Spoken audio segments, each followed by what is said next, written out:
Hello everybody, welcome to Daily Tarot. It is Friday, February 19th, okay? It's Queen T here. Let's give you the spirit tea for today, and I'll also do one later for the weekend coming up.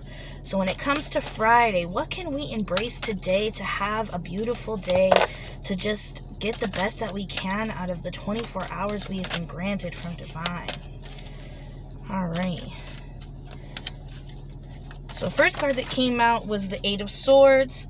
We have the Four of Cups, the Queen of Swords, and the Ace of Wands. So it's embracing that your intellect may be holding you back. Your thoughts, your rationality may be holding you back, and it's time to step more into the purpose of passion, the purpose of energy, and really like what your soul feels instead of what your mind feels, and releasing the mental restrictions and limitations that you have put on yourself. You know, it may seem like a limitation, but when someone hands you something that's a miracle, you're saying, no. That can't be rational. That can't be real. It's too good to be true. So there's something in your life that just seems like it's not rational, but you have the energy and the passion to go after it. It's valid. Spirit is saying, go for your passion. There's a new brewing of soul life that is coming amongst you, and it's time to go for it and release the rational of it. You know, it's always good to think it out and be thing, but you've reached a level in your mental where you know what's good and what's bad for you, but there's always that thing that's the risk, that's a risk that seems like it's improbable to actually work out for you, and that's what you need to go after right now. That's what you need to put a little bit more thought to, and imagine whatever the situation is. If you don't think you're going to get this house, if you don't think you're going to get this promotion, if you don't think that you're going to get love from a person, you're going to get a child, whatever this limitation that you've put in your mind that you cannot achieve but you really want, release it. Sit back and say, okay, well, let's think about if everything was free, if there was no limitations, if the perfect world existed, what would this look like? And move from that place that may happen. You know, you have to be rational.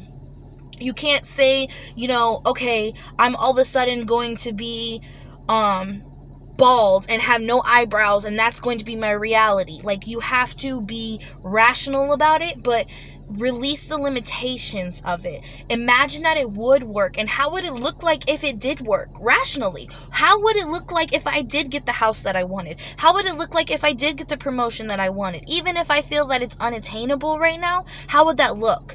And that will open up your mind to release the limitations of, I can't have this, because there's nothing in this world that you can't have.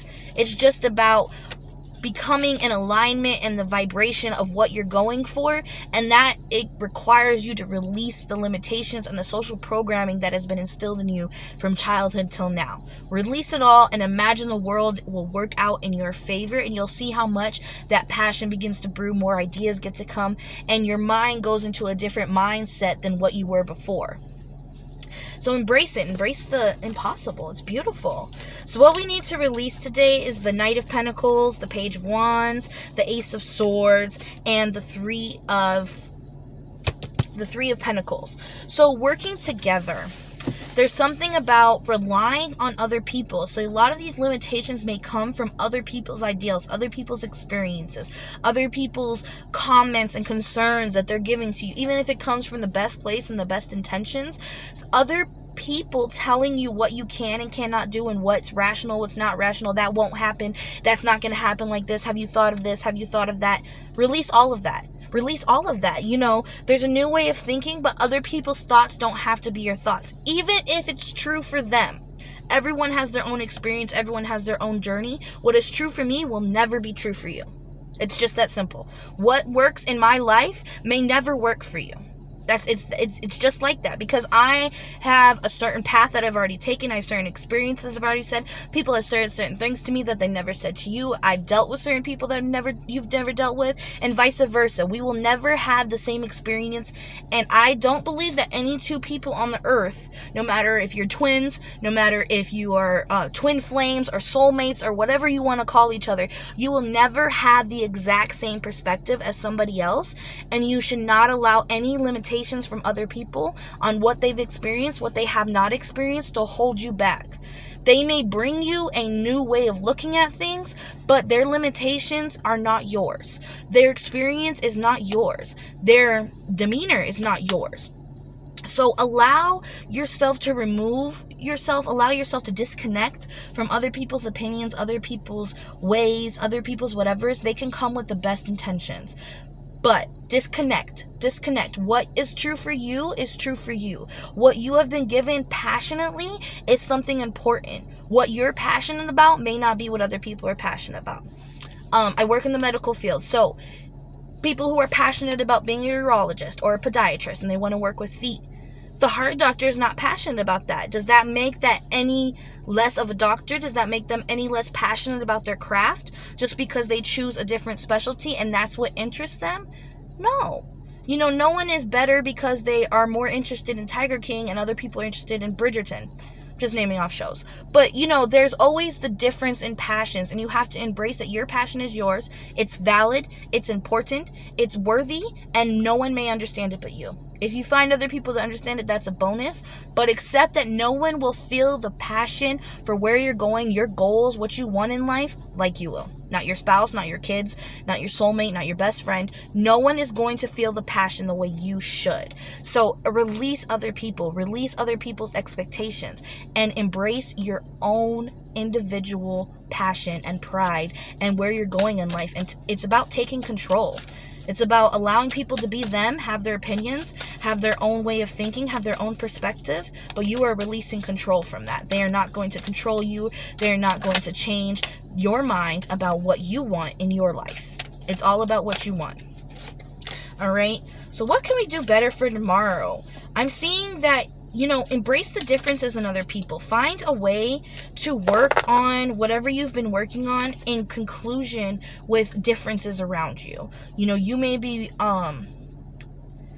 be working on something that other people want to support, but they don't exactly have the same ideals. Tomorrow's about defending where you are, defending what you want. You did all this work today about releasing everyone else, about embracing where you want to go, and accepting that your passion is valid. So defend that, but allow differences to add to you instead of taking away. Allow other people's, allow the union through differences. That's what I'm hearing. It's the union. There's a union through differences. So let's say you're in a relationship and you're very passionate about starting a beauty salon, and your spouse is very passionate about starting a car dealership, let's just say. Okay? You guys can work in those passions together, but still embrace your own individuality. So that's what it's about. It's about coming into union through differences, not despite differences, but through differences, and finding the mesh. Your right and your left mixing together and finding the mesh to make the perfect foundation.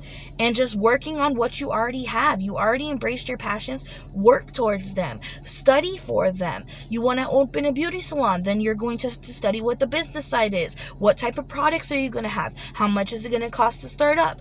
Those type of things don't require money. They don't require monetary value. They don't require a place. They don't require any finalization, but building up your comfortability in that field, building up your comfortability in that goal, and just taking action that will move you closer. Even if it's just studying, even if it's just looking up if a name is available for your business. Things like that will really make the difference, and it will help you stand firm in your passions. This reading is all about standing firm in your passions. They matter. They matter to you, so they should matter. Okay? It doesn't matter if other people.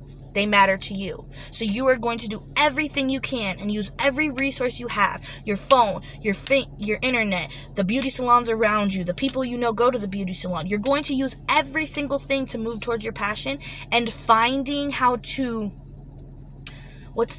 pull the stuff you need out of people. Find out how you can chew the meat and spit the bones. That's going to be what this weekend's going to be about. You embraced your passion. You know where you want. You know what you want to go. You're releasing the rational limitations that have been put upon you from other people or from your social programming of childhood and things like that. So now it's about, okay, now what do I need? How do I get what I need without taking on something I don't want? How do I pull the energy I need without taking on negative energy that is going to weigh me down? Find that, defend that, work slowly, work tediously. I know tedious kind of has a negative connotation, but little steps and learning how to take little things, learning how to read a whole article and getting your one main point that you needed, that's important. Learning how to have a whole conversation with people and pulling out what you need and everything else you just disregard, that's a skill to build on, and that's what will lead you farther than anything else. Oh yeah, the Hierophant, okay? The rules, the find your strength. We have strength, Ace of Pentacles, King of Pentacles. It's all new, but if you rely on your strength, you rely on your individuality, you will find your manifestation come to fruition. You're going to find it come to fruition. If you can remain true, and this is what I want, this is what I'm going for, and I'm going to use everything I can and transmute and alchemize and manipulate everything that I can to work out what's best for me, you will find so much strength and foundation from that it will push you towards this beautiful manifestation where you will feel your energy, you will feel your strength, and it will push you. And that's what we want, is to be pushed towards what we're going for, to have clear consensus within ourselves, and this is going to be non-negotiable. Make it non-negotiable. Alright guys, well I hope you have a great day. I will come back and do some readings for the weekend. If you have any questions, don't forget to comment below, like my video, and don't forget to subscribe because I will be coming to you daily. Queen T out.